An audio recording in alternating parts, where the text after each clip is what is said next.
ಸ್ನೇಹಿತರೆ, ರೈಲ್ವೆ ಇಲಾಖೆಯಲ್ಲಿ 311 ಖಾಲಿ ಹುದ್ದೆಗಳ ನೇಮಕಾತಿಯನ್ನು ಮಾಡ್ತಾ ಇದ್ದಾರೆ. ಭಾರತೀಯ ರೈಲಿನಲ್ಲಿ ಕೆಲಸ ಮಾಡಬೇಕೆಂಬುದು ನಿಮ್ಮ ಕನಸಾಗಿದ್ದರೆ ಈ ಒಂದು ಅವಕಾಶ ನಿಮಗಾಗಿ.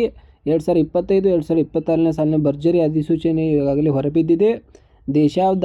ದೇಶಾದ್ಯಂತ ಖಾಲಿ ಇರುವ 311 ಜೂನಿಯರ್ ಟ್ರಾನ್ಸ್ಲೇಟರ್ ಅನ್ನೋ ಹುದ್ದೆಗಳಿಗೆ ಅರ್ಜಿಯನ್ನು ಆಹ್ವಾನಿಸಲಾಗಿದೆ.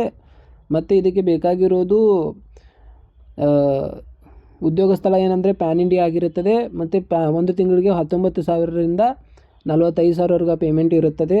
ಮತ್ತು ಅರ್ಹತೆ ಏನಂತಂದರೆ ಅಭ್ಯರ್ಥಿಗಳು ಮಾನ್ಯತೆ ಪಡೆದ ವಿಶ್ವವಿದ್ಯಾಲಯದಿಂದ ನಿಗದಿತ ಭಾಷೆಗಳಲ್ಲಿ ಪದವಿ ಹಾಗೂ ಸ್ನಾತಕೋತ್ತರ ಪದವಿಯನ್ನು ಪೂರ್ಣಗೊಳಿಸಿರಬೇಕಾಗುತ್ತದೆ. ಹಾಗೂ ಅದಲ್ಲದೆ ವಯೋಮಿತಿ ಸಡಿಲಿಕೆ ಇರುತ್ತದೆ. ಸರ್ಕಾರ ನೇಮಕಾತಿಗಳನ್ನು ಮೀಸಲಾತಿ ವರ್ಗದವರಿಗೆ ವಯೋಮಿತಿಗಳನ್ನು ಸಡಿಲಿಕೆ ಮಾಡಲಾಗಿರುತ್ತದೆ. OBC ಅಭ್ಯರ್ಥಿಗಳಿಗೆ 3 ವರ್ಷ ವಯೋಮಿತಿ ಸಡಿಲ ಇರುತ್ತದೆ. ಆಮೇಲೆ SC ST 5 ವರ್ಷವರೆಗೂ ನಡೆಯುತ್ತೆ. PWB ಅಭ್ಯರ್ಥಿಗಳಿಗೆ 10ರಿಂದ 15 ವರ್ಷವರೆಗೆ ಸಡಿಲಿಕೆ ಇರುತ್ತದೆ. ಆಮೇಲೆ ಆಯ್ಕೆ ಪ್ರಕ್ರಿಯೆ ಏನಂತ ಇರುತ್ತದೆ ಅಂದರೆ CBT ಪರೀಕ್ಷೆ ಮೊದಲು ಕಂಪ್ಯೂಟರ್ನಲ್ಲಿ ಇರುತ್ತದೆ. ಆಮೇಲೆ ಲಿಖಿತ ಪರೀಕ್ಷೆಯನ್ನು ನಡೆಸಲಾಗುತ್ತದೆ. ಇದರಾದಮೇಲೆ ದೈಹಿಕ ಅಂದರೆ ಫಿಸಿಕಲ್ ಟೆಸ್ಟ್ ಇರುತ್ತದೆ. ಆಮೇಲೆ ವೈದ್ಯಕೀಯ ಪರೀಕ್ಷೆ ಕೊನೆಯದಾಗಿ ನಡೆಯುತ್ತದೆ.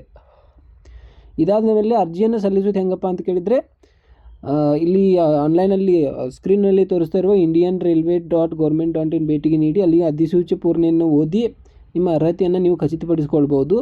ಇಮೇಲ್ ID ಮತ್ತು ಮೊಬೈಲ್ ಸಂಖ್ಯೆ ಬಳಸಿ ನೀವು ರಿಜಿಸ್ಟರ್ ಮಾಡ್ಕೋಬೇಕು. ಫೋಟೋ ಮತ್ತು ಸಿಗ್ನೇಚರ ಮತ್ತು ರಿಕ್ವೈರ್ಡ್ ಡಾಕ್ಯುಮೆಂಟನ್ನ ಸ್ಕ್ಯಾನ್ ಮಾಡಿ ಅಪ್ಲೋಡ್ ಮಾಡಬೇಕಾಗತ್ತೆ.